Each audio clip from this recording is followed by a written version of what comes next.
Hello everyone. Here we have a game today between Providence and Daniel, both international masters, and this was played in 2013 at the Capablanca Chess Open Festival, which we aren't seeing this year, unfortunately. I would have seen some of you guys there.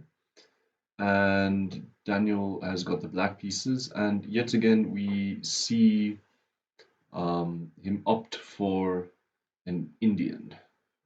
King's Indian type of variation, which we actually see him win quite a lot of games in that type of structure. So yeah, let's get to the game. It's a pretty short game, and I'll try and keep this video short. Again, um, we've got d4, and then as I was saying, the Indian game: c4, g6, knight c3, bishop g7, e4, d6. Obviously, you need some kind of central play. That's why the move d6 is there. Or just get crushed. Knight f3, castles, bishop e2, e5, and castles. E takes d4, knight takes, and the opening is pretty straightforward. Knight c6, what everyone wants to achieve. Here, Providence plays bishop e3, fine move, nothing wrong. Knight a5, prepping f5, and maybe a bit sharper way to play against this would be to play f4 yourself. Um, but nothing wrong with what he did. He went queen d2, and now after f5 is on the board, we actually reach a pretty sharp position with knight takes, b takes, and takes on f5. Um, Daniel plays a bit of an inaccuracy, but um, I really like this move. It's been played 6 times before, rook b8, just going for that initiative. And supposed to be a strong response to this is just to take the pawn. And then after this long line, there's honestly nothing you can do with this rook. But if, let's say, it's taken, then the threat is to play bishop d4 check, sorry, and then massacre on the king side. Obviously, if that's not defended properly. So that's why that rook isn't defended that well. And this is also the idea behind the whole f5 by Cawdery, is to have this knight here to start the initiative on the king side. Okay, so Providence doesn't take that pawn. Um, yeah, so whether or not you want to take it is your own matter of choice, but if you want to play solid, you could still take the pawn, and after queen h4, you can play f4 yourself, shutting off some of the activity here, not grabbing that rook, which would be a blunder. But maybe he wasn't so keen to go into these sharp variations, or maybe he had prepped something differently.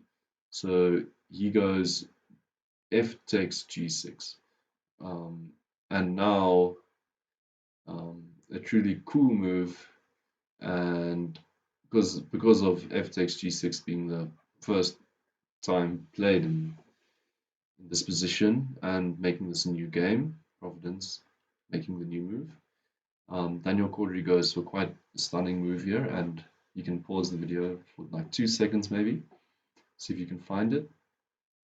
Okay, the move Daniel Cawdery plays is rook takes b2. Really, just such a nice move. And okay, correctly so. Providence first goes g takes h7 because while the tempo is still there, why not? And king h8 is on the board. So now the black king is sort of okay. There's no way of capturing or moving through your own pawn as white, and this is sometimes the point of hiding behind your own pawn. Okay, so after the king has moved, the queen is under attack, the threat, and we see queen takes b2.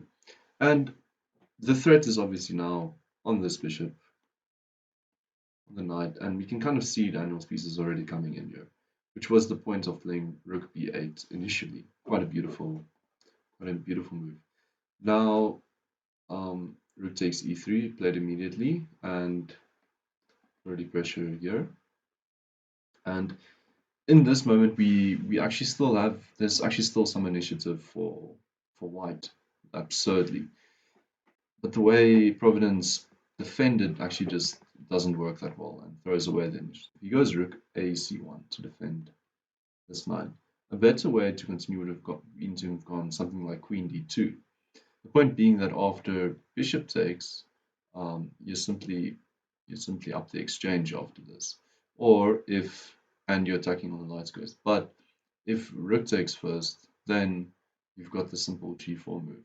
And tactically things work out quite well because where is the knight going? It retreats back, then the rook hangs. So might see something like queen h4, and then after g takes h5, bishop e5. You could argue for both sides of this position. This rook is just looking a bit weird, but the kingside attacks are a bit rough. So after something like bishop d1, and obviously defending, and another developmental move like bishop f5. It's a matter of taste, but this should have been quite an equal position. Tactically, queen d2 works well, but then you need to find the idea of g4 in the position. So he went rook a c1, which makes logical sense, and Cawdery simply brings another piece to the attack.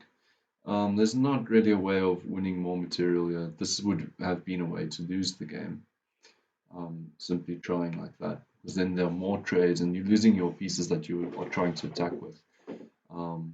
And the point being that this is not defended. So knight f4, perfectly logical move, and after rook fe1, just defending the piece, he brings in his queen to the attack, queen e7, and we just have this battery down here with pins along this file.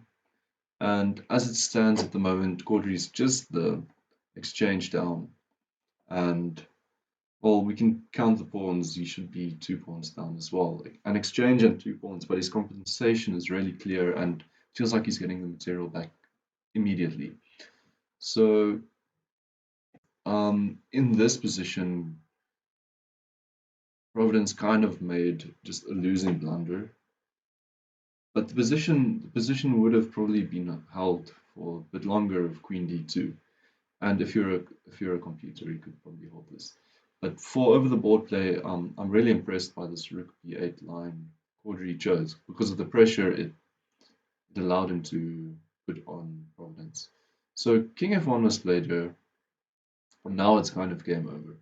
So how does Cawdery decide to do this? First he goes queen g5, just repositioning the queen. Point being that something like bishop d3 walks into rook takes f3 check. Beautiful. And recapturing brings in this bishop, and you can see how the king is getting smothered. Let's just show that that's a mate in 8, h8, king f2, other bishop enters, and probably knight takes d3. Okay, I didn't really need to go further. You're getting mated here. This is the threat, also of queen g5. So he tries to defend by, sorry, he tries to do, he doesn't try to defend, he just resigns. Sorry, I thought the game went on.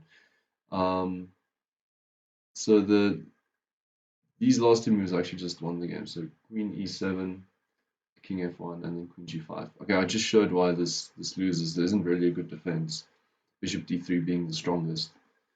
Point is I'm breaking through here, and you need to open up communication, and this just breaks through. Okay, this was a pretty clear game by Cawdery, sacking this rook here for more than ample compensation, and then just the queen maneuver was pretty precise as well. First exuding some pressure on one point and then creating a mistake. So it's not like his opponent Providence made one big mistake. Cawdery just kept up the pressure until it finally broke clear, and that's sometimes how you need to win a game. Okay, thank you for watching.